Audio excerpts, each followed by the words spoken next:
T-Learning saison 2 est un programme de formation conseil à la croisée du handicap et de l'entrepreneuriat pour les travailleurs indépendants handicapés, les TIH. Ce programme est réalisé par l'Inclusion avec le soutien du préfet des Hauts-de-Seine, de Veolia, de l'AGFIP et de la Fondation Malakoff Humanis Handicap et en partenariat avec HUP Entrepreneur. Chers entrepreneurs, chers TIH, dans ce module 36 de T-Learning, nous vous donnons des points de repère dans la gestion des finances de votre entreprise. À l'issue de ce module, vous aurez des points de repère sur les questions suivantes. Quels concepts clés en finance sont à connaître? Comment assurer les bases de la santé financière de votre entreprise? Et quelles sont les spécificités liées au handicap? Nous allons structurer ce module en deux parties. Premièrement, le pilotage financier de votre activité. Deuxièmement, les enjeux financiers liés à votre situation de handicap. Première partie, le pilotage financier de votre activité. Lorsque vous créez une entreprise, il est important d'avoir une bonne compréhension des bases de la finance pour prendre des décisions éclairées et éviter les erreurs financières coûteuses. Les premières notions à connaître sont les suivantes. Le compte de résultat, parfois appelé budget dans l'économie sociale, est un point central de tout projet entrepreneurial. Il est la prévision ou le suivi des dépenses et recettes. À moyen ou long terme, il faut réaliser plus de recettes que de dépenses, sinon on dira que votre modèle économique n'est pas rentable. À court terme, il est possible que votre résultat soit négatif. Mais cela nécessitera une bonne gestion de trésorerie, qui est notre deuxième notion. La trésorerie est le montant d'argent disponible pour votre entreprise, le plus souvent en banque. Il est important de surveiller votre flux de trésorerie et vous assurer que votre entreprise a suffisamment d'argent pour payer les salaires, les charges sociales, le loyer, etc.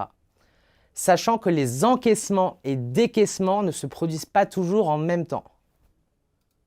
La gestion de trésorerie est le point de difficulté financier principal des TPE et PME. L'outil le plus simple à utiliser est un tableau mensuel détaillé des encaissements et décaissements prévisionnels avec une vision prudente, voire pessimiste des encaissements. Cet outil est utile pour identifier les clients à relancer et les fournisseurs à informer en cas de difficulté de trésorerie. Le bilan comptable récapitule le patrimoine d'une entreprise et ses variations depuis sa création en mettant en évidence son actif, ce que possède l'entreprise, et son passif, les capitaux propres et les dettes. On dit souvent que c'est une photo financière de l'entreprise à une date précise, date de clôture de l'exercice essentiellement. Tandis que le compte de résultat en est le film sur une année. Dans un bilan comptable, l'actif doit toujours être égal au passif. Pour finir, la fiscalité est l'ensemble des lois et règlements qui régissent les impôts et les taxes. Il est essentiel de comprendre les obligations fiscales de l'entreprise afin d'éviter toute pénalité ou amende. Dans le doute, vous pouvez consulter des sites officiels comme servicepublic.fr ou vous faire accompagner par un professionnel comme un expert comptable. Deuxième partie, les enjeux financiers liés à votre situation de handicap. Les points les plus importants à garder en tête sont les suivants. Si vous percevez des allocations ou des aides, faites attention à l'impact de vos revenus sur celles-ci, car une augmentation rapide de vos revenus peut les faire baisser.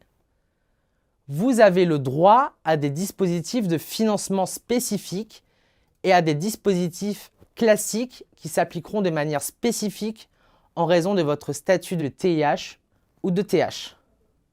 Voici un panorama des principaux enjeux financiers liés à votre handicap pendant votre activité en dehors du financement de l'activité, traité dans le module 8. Commençons par l'AH, allocation adulte handicapé. Quand vous commencez à générer un chiffre d'affaires, si votre structure est confondue avec votre personne physique, comme la micro-entreprise, l'AAH diminue au fur et à mesure que vos revenus augmentent.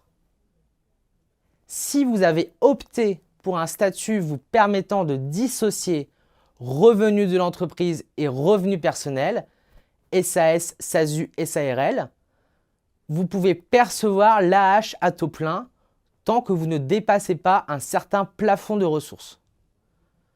Cela peut donc sécuriser votre lancement si vous avez besoin d'investir par exemple. L'AAH est versée à votre personne physique et ne rentre donc pas dans les comptes de votre entreprise. Cette allocation n'est pas soumise à l'impôt sur le revenu. Il y a toujours un décalage entre le moment de la déclaration et le moment où l'AAH est perçue. Par exemple, si vos revenus ont augmenté au premier trimestre 2023, vous allez probablement effectuer une déclaration de ressources AAH auprès de la CAF en avril 2023.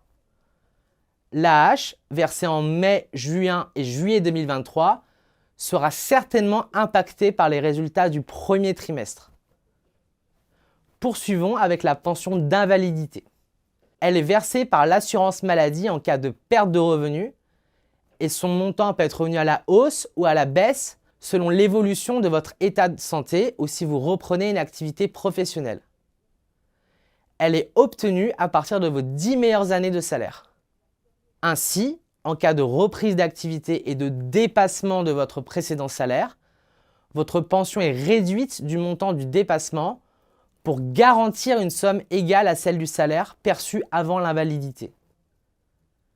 Comme l'AAH, la pension d'invalidité est maintenue intégralement durant les 6 premiers mois de reprise d'une activité professionnelle salariée ou non salariée, ou si vous avez des ressources supplémentaires. La pension d'invalidité est soumise à l'impôt sur le revenu. Enfin, terminons par les aides qui permettent de compenser financièrement les conséquences de votre handicap. La PCH, prestation de compensation du handicap, est directement versée aux prestataires du TIH. Par conséquent, ce type de dispositif n'a aucun impact financier et comptable sur vous.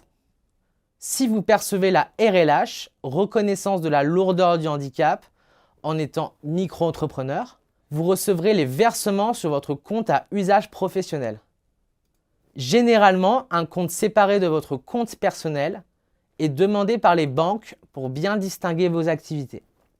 Si votre entreprise est une personne morale, comme la SASU, le versement de la RLH se fait sur le compte en banque de la SASU et vous devez comptabiliser ce montant de préférence en subvention d'exploitation.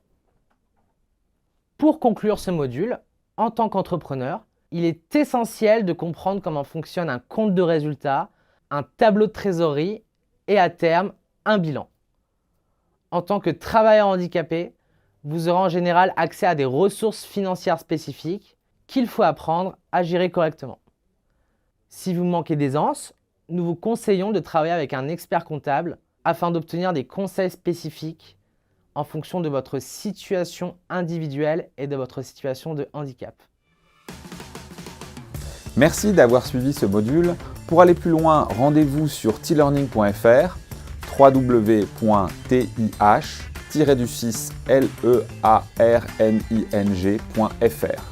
et restez informés sur l'actualité des TIH en nous suivant sur les réseaux sociaux de l'inclusion.